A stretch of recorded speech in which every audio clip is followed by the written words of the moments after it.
بسم الله الرحمن الرحيم. الحمد لله رب العالمين، الرحمن الرحيم، مالك يوم الدين، والصلاة والسلام على أشرف الأنبياء والمرسلين، نبينا محمد عليه وعلى آله أفضل الصلاة وأتم التسليم. أما بعد، أيها الإخوة الفضلاء، طلبة العلم والعلماء، أيها الدعاة الأجلاء، معشر الحاضرين والمشاركين النبلاء، السلام عليكم ورحمة الله وبركاته.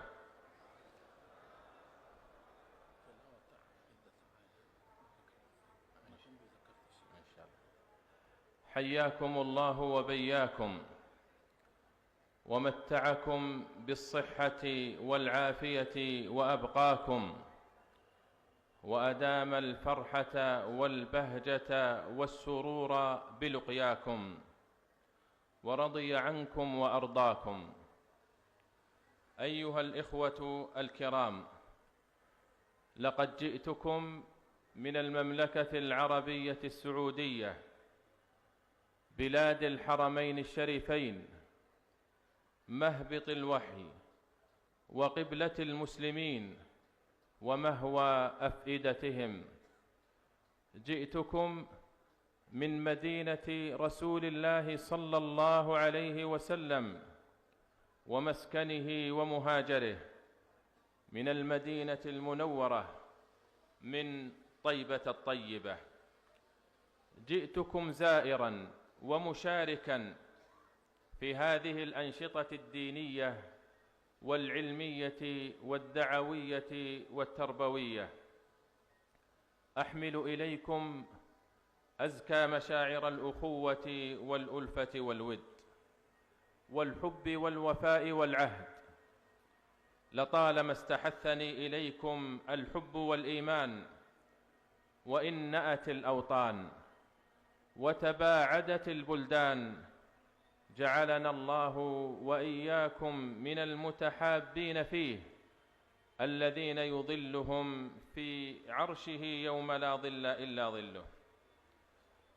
أيها الإخوة، يشرفني اليوم أن أحضر هذا الملتقى المبارك، والتي تقيمه جمعية أهل الحديث، وهي أعظم وأقدم وأكبر الجمعيات الإسلامية في شبه القارة الهندية، كما أنها من أهم المؤسسات الإسلامية الدعوية في العالم، والتي قامت على منهج أهل السنة، دعوة إلى كتاب الله وسنة رسوله صلى الله عليه وسلم، وفهمهما على ضوء فهم السلف الصالح، كما أنها من أهم مدارس الحديث الشريف والسنة النبوية وعلومها.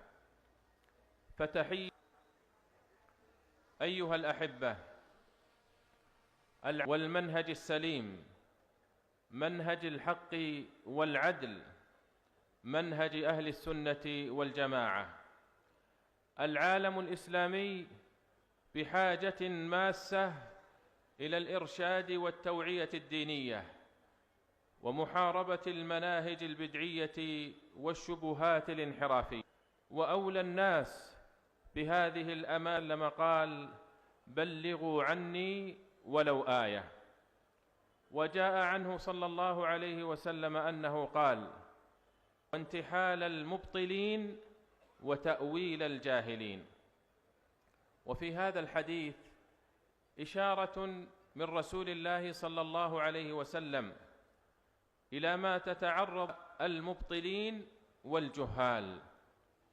إنها معاول ثلاث، كل واحد منها يمثل خطراً على السنة، فنسأل الله أن يبارك فيكم وفي جهودكم، وأن ينصر بكم دينه، ويعز بكم كلمته، ويظهر بكم السنة. أيها الناس، إن الإسلام أستكبرت أم كنت من العالين قال أنا خير منه خلقتني من نار وخلقته من طين قال فاخرج منها فإنك رجيم وإن عليك لعنتي إلى يوم الدين.